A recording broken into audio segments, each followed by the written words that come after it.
कई माह की सियासी अफरा-तफरी के बाद अब सियासी हालात नॉर्मल होना शुरू हो गए हैं।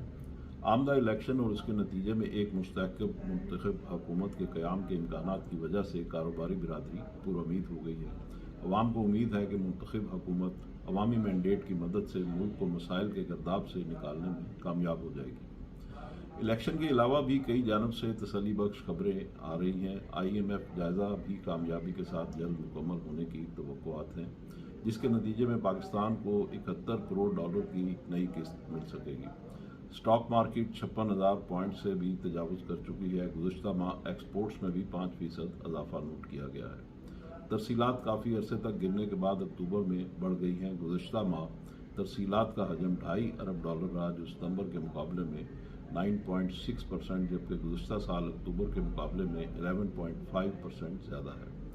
तरसीलात में इजाफा गैर मुतवक्को नहीं था, क्योंकि ओपन मार्केट और इंटरबैंक मार्केट में डॉलर का फ़र्क कम हो गया है।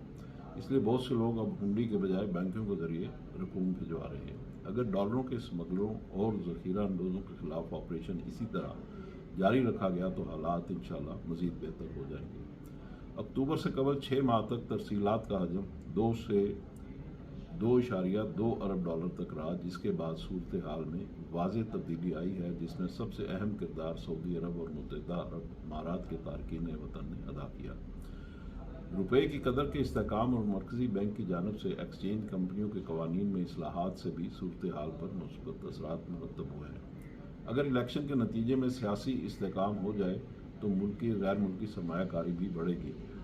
SIFC के तहत भी भारी रकूम के आने के इम्कानात रोशन हैं, जिससे कारोबार, रोज़गार, मुहासिल और बरामदात पर मुस्बत असरात इंशाअल्लाह मुरतब होंगे।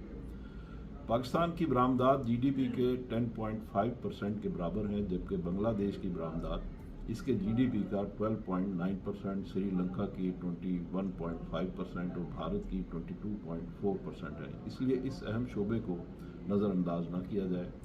जबकि एनर्जी और ज़राअत के शोबों में इंपोर्ट सब्स्टिट्यूशन की गुंजाइश भी मौजूद है, जिससे $8 से $10 अरब तक बचाए जा सकते हैं।